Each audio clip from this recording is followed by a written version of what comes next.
Okay, guys. So I've just eaten, so forgive me if I'm like not great at talking. But I had to make this video because I just saw the most recent. Well, first of all, I was a little bit worried because of all the mixed reception to season 4 and whatnot, and the fact that Ghost Ship haven't really said anything. There hasn't really been any experimental patches in about 5 days. I thought the paranoid side of myself was sort of thinking, oh god, are they like shitting themselves or something?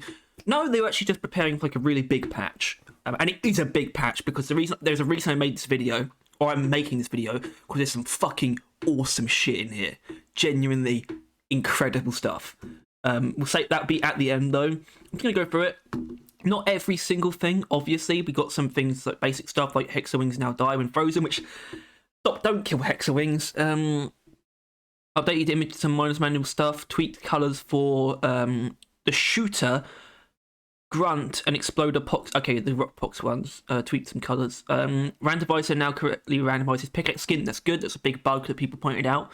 Limited how many Rock Pox Exploders can spawn in the group. That's probably good. Obviously, we didn't know exactly how they felt to fight ourselves, but if people have been reporting that they were too much, that's good. Made grab overlay when grabbed by the Stingtail stay on screen for longer, giving clearer feedback to the grab player. Added a sound when you get grabbed by the Stingtail. They made a lot of changes to the Stingtail, by the way, to make it more, I suppose, intuitive, but also stronger to fight. Because people complained it was a bit too weak, and they've definitely fixed that. Fixed goo cannon only consuming 1 ammo every other full charge shots if done consecutively. That's a really funny bug. I didn't know about that. This is a big one. Fix for player air control when using jet boots. This was another major thing that needed to be fixed. Was that the jet boots really affected your horizontal air mobility? Now, I considered the main problem with that the fact that it affected your normal jump mobility. If they wanted it so that when you're using the jet boots, you sort of have to choose your course and stay on it, I think that was fine. But if they want to tweak the horizontal movement anyway, that's also fine. Here's the Stingtail stuff, making them stronger. Increased the grab range by 5 meters. That's actually quite a lot.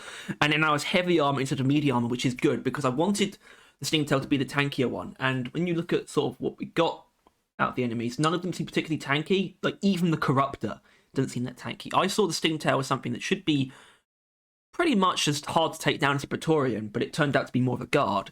I assume it's probably somewhere in the middle now. Fix some collision. Made the red crosses green again. Fixed Bosco losing his loadout, but they didn't make it randomized, which I guess is fine. I don't know if that's like a conscious choice because maybe it's too difficult to make his loadout randomized for some reason, but it's also not a huge loss, really. Yeah, especially because Bosco has separate loadouts, so I'm not really sure. It's not a big issue, but at least they made it so he doesn't lose his upgrades.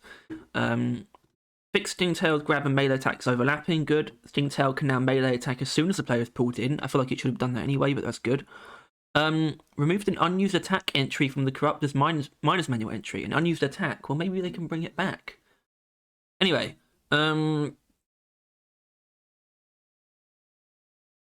reverted role control changes. I don't know what the role control changes were, so whatever. Stinger will no longer reach inside of Gunner's shield, but will attempt to grab players it can see inside the shield. Now, I think maybe it should be able to do that. Maybe. I'm not sure. It should be better at attacking players it pulls in with its sting attack. Good. They really have buffed him, which is brilliant.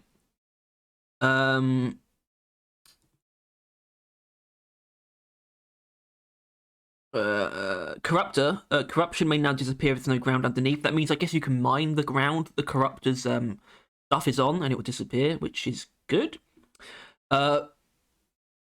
Fixed scripted waves spawning twice as often. Oh, I wish they would. Fixed normal waves not spawning at all. What the fuck? I didn't notice that when I first read this. What the hell? Okay. Corruptor is no longer affected by regenerative bugs. I feel like it's fine for it to be honest, considering it's quite frail. Jet boots have received slightly more air control. There's another one. Okay, that's good. They're making them more fun.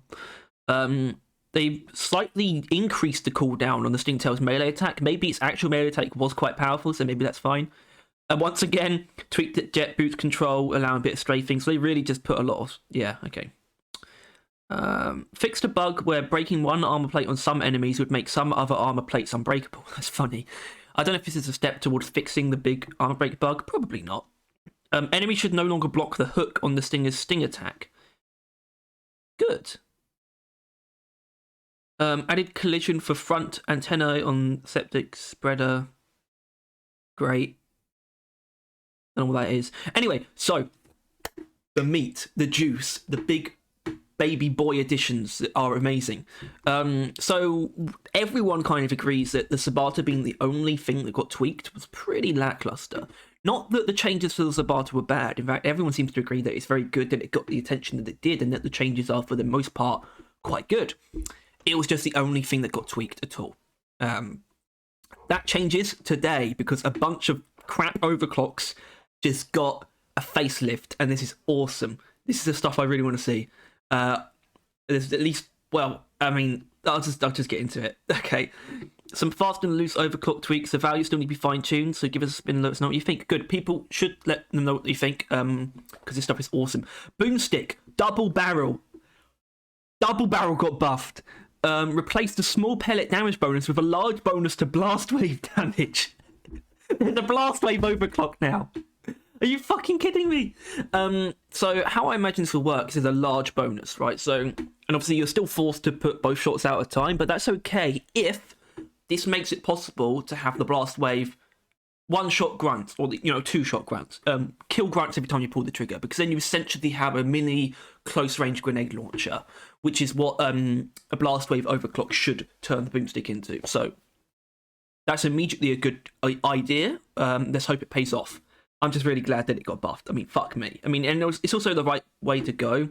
Not if they wanted to keep the both barrels fired at once thing, and they have. Spinning Death, reduce the ammo penalty. Now, that's good. Spinning Death was okay, and I think this is the only thing that it needed, though, was maybe a bit less of an ammo penalty. It's going to make it more flexible overall, but maybe even make it more viable to take the width instead of the ammo mod. And I love Spinning Death. I did think it needed a little bit of help, and I think this is the only bit of help that it needed, so we're there. Cryo Cannon. Oh my god, did they... So, okay, I'll just read it. Reduce the ammo cost, and affected targets cannot warm up for a short time after getting hit. I feel like I suggested exactly this, aside from the alternate firing mode thing, but I'm not going to take credit. I don't quite feel like doing that. But yeah, reduced ammo cost and made it so it just keeps enemies frozen for longer, which it really should. Snowball might be about to get a lot better. It might still remain niche, but it's still going to be very... maybe it will be unrivaled in its niche, at least.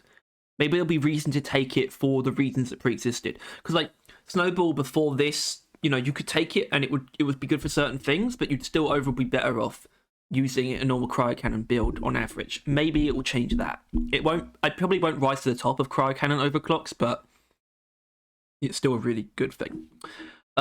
Drac, I'm really excited about this one because it's for shield battery booster, which, when it comes to Drac overclocks, is the only one that I would have done anything to be honest. I thought shield battery booster was fine. I did think it didn't meet its potential for the idea. I thought it was fine because it was essentially a clean that gave you 100 extra ammo and fire rate, and occasionally gave you a massive damage bonus when you have full shield. So I always thought it was fine, but I thought, shield battery booster could be more. I still don't think this is like 100% what I want it to be. I still want it to be like a damage bonus that's proportional to your shield strength. But this is still really cool.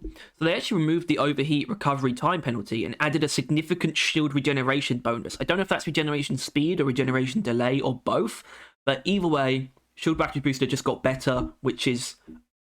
I'm here for it. But...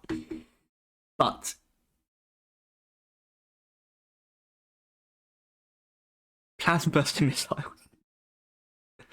Plasma bursting missiles got fixed. Now, I don't know if it's going to be strong enough still, but they fixed it. Guidance system update prevents missiles from hitting the ground while swarming around a target. It's going to work as intended now, at least. We'll see if it's good enough, but this is still going to change a lot for plasma bursting missiles. Now, this hasn't hit every nail on the head. We still need to address electro minelets and reatomizer. in my opinion, a bullet hell as well, and carpet bomber. There's still quite a few, but there's still more time. There's always more time. This is just one round of tweaks, and I'm really cool to see. I really hope. Now, here's the thing. Here's the thing about the experimental branch patch notes, right? So, if you saw the patch notes video we did yesterday, those patch notes, like the initial experimental branch patch notes, like the build patch notes, those are the ones that you'll see in game when the update launches, right? And they won't include any of the further experimental branch patches. This stuff needs to be there, right? Because this is headline tweaks, this is headline balance changes that should have been included. And it would have made, we were already happy with Sabata changes, but we were still a bit put out that there were no other weapon tweaks. We would have, our mouth would have been zipped shut. But I guess, they didn't have these ready for the experimental branch launch, but they'll be ready for the update launch, which is why Ghost Ship should include these in the update patch notes that people see in game, so they can see that their favorite overclock just got buffed. Not that any of these are my favorites. I mean, I like Spinning Death a lot and Shield Battery Booster, and I like and I hope that they've made all the other three good now as well. I mean, those are the notes. Yep. Lack of mention for fixing Septic Spreader, Infinite Debuff, and Direct Hit is concerning. Well,